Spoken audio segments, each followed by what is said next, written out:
Hello, everyone. I'm Nicole Sapphire, along with Kevin Cork, Katie Pavlich, and Tom Shalhoub, and welcome to the Big Weekend Show. The big story tonight: Obama-era officials could finally be held accountable for their role in the Russian hoax.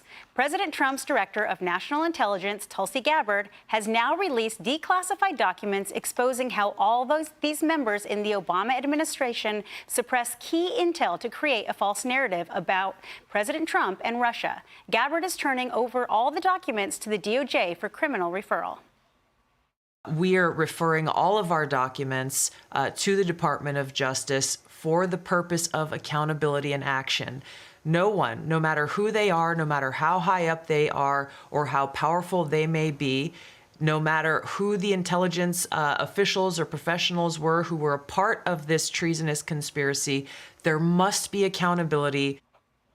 And according to documents, a December 2016 presidential daily briefing concluded that Russia did not impact the election, but that was shelved by the Obama administration. Instead, Obama gathered his National Security Council the next day to discuss creating a new intel assessment. That was published on January 2017, and it claimed that, quote, further intelligence has come to light showing Putin interfered in the election to help Trump. And this intel was later confirmed to be the fraudulent Steele dossier. All this is happening as former CIA Director John Brennan and former FBI Director James Comey are under criminal investigations. Now, we've got complete coverage on this. White House Principal Deputy Press Secretary Harrison Fields is coming up in tonight's big close-up. But first, we go to Lucas Tomlinson live at the White House with the latest. Hey, Lucas. Good evening, Doc. Congressional reaction's been pouring in. Here's Pat Fallon a few hours ago on Fox. There's certain things that I can share with you, there's certain things I can't because I do sit on the Intelligence Committee, but there are grave concerns that I have. And the more that I look into it and the more that we find, it's alarming. And this is potentially Watergate-esque. It's that big of a deal. Here's some more from the documents that you were mentioning off the top, Doc. Gabbard points to this material which intelligence officials state Russia is probably not trying nor had the capability to influence the election by using cyber means. Gabbard appeared on Fox and Friends earlier this morning. President Obama and his team, he directed a manufactured piece of intelligence that detailed not if, but how Russia tried to influence the outcome of the United States election that President Trump won in November of 2016. This document was then used as the foundation for everything that came next. Now, Gabbard says what happened next was a years-long coup against President Trump, but Democrats are questioning Gabbard's accusation. They point to a report released by the Republican-led Senate Intelligence Committee in 2020. Senator Mark Warner says the findings, quote, reaffirm that the Russian government directed extensive activity against U.S. election infrastructure ahead of the 2016 election, and that it used social media to conduct an information warfare campaign in order to benefit Donald Trump. So as you can see there, Doc, the fallout as expected coming down along party lines. The next step in this could be congressional hearings. Doc? Lucas Tomlinson, thank you so much. All right, well, this is a big story, guys. You know, Katie, I want to go to you first on this. I'm sure you have a lot to say on it. The big, a couple of questions for me is, what was the big reveal in this report? And the even bigger question for me is, when it came to the Russia hoax narrative, was this really due to national security concerns, or was this intentionally manipulated from the top down for political gain? Before you answer, I just want to pull up the full-screen quote from the declassified DNI report from December 8th, 2016, the same day the briefing that said Russia did not impact the election was killed. It said, quote, that same day, deep state officials in the IC began leaking blatantly false intelligence to the Washington Post, claiming that Russia used cyber means to influence the outcomes of the election.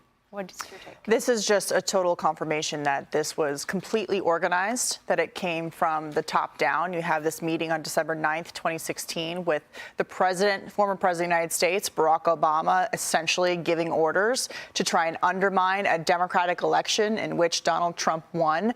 You hear Democrats talk all the time about how important democracy is. And this is how democracies die.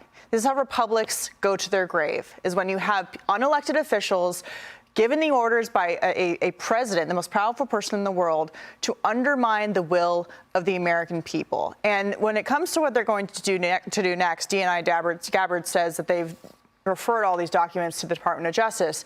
I hope that it's not for naught, because this is not just about the Trump administration in the first term. This is about the country, and it is too important for accountability not to come, because when there's no accountability, things happen over and over again. Let's not forget what this led to.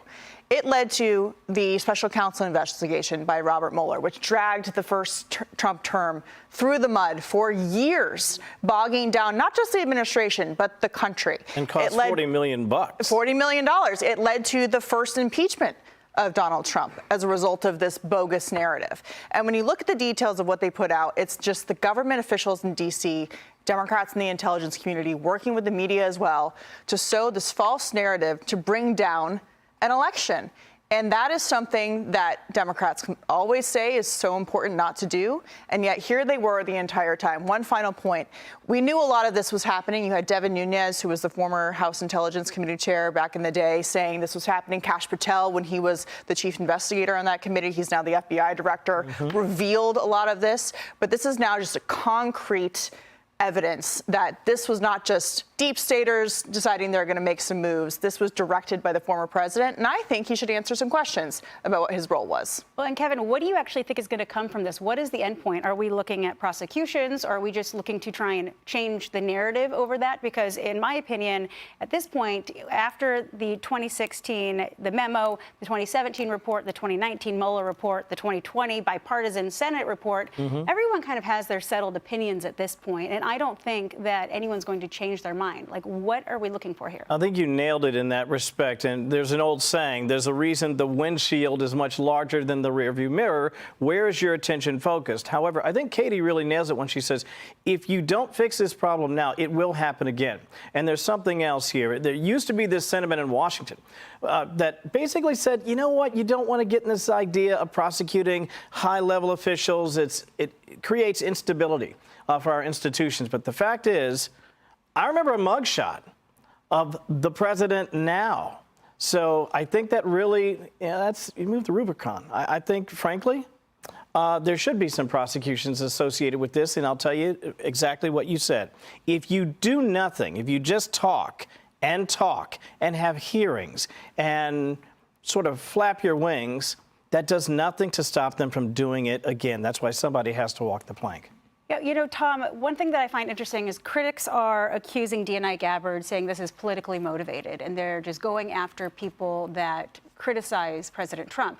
You know, but I don't understand how Democrats can reconcile the fact that they continued to call election interference from Russia. They tried to say that Trump colluded with them. Report after report showed there was no evidence of that. Yet what we did have evidence was that was for the 2016 election. 2020 election, there was proof that Democrats and social medias actively suppressed conservative voices, also interfering with the 2020 election. Absolutely. It started, the thing to remember, there's two parts to this. One was the election, and then when Trump won the election, they went into phase two. I'm holding the report that I printed out. I was hosting Red Eye at the time. I still have this from 2017, the Assessing Russian Activities Intentions in Recent U.S. Elections. This is where they said Russia interfered in the election with a preference for Trump. And I used to hold this up. Back in the old Red Eye days, I would say, who wrote this? And nobody had an answer for me. Top men at the FBI, the CIA, the National Intelligence Assessment here, they all put their names on it. Exactly. Then, when they failed, when Trump got elected, because this was to prevent him from being elected, when she uses words like coup, when she uses words, I'm talking about Tulsi Gabbard, when she uses words like treasonous, that's the kind of language you have to use when you approach this. I think the only way anybody goes down here is if you turn someone. You got to go at it like it's the mob. It was an attempted coup. And when the coup failed, they decided to try to bring him down through impeachment. And if impeachment failed, it was basically putting sugar in the gas tank of this administration. Yeah. And that's what the Russia hoax was. Okay, how do you bring down top people? Because they're just going to keep lying. They've all been lying. James Comey's been lying. McCabe, they all lie. And Obama's going to lie. If you put him under oath, he's going to lie. So you've got to get someone, I don't know if it's like someone on the Peter Strzok level, someone has to turn and say, they said this at the meeting. Otherwise, no one's going to go down. Well, I agree with you. I think it's the people who were in that meeting the following day where the narrative completely shifted. It was those people in the room, and I agree. I'm not sure we're going to get anybody to talk. Yeah. We'll see. Who knows? Hey, Sean Hannity here. Hey, click here to subscribe to Fox News YouTube page and catch our hottest interviews and most compelling analysis. You will not get it anywhere else.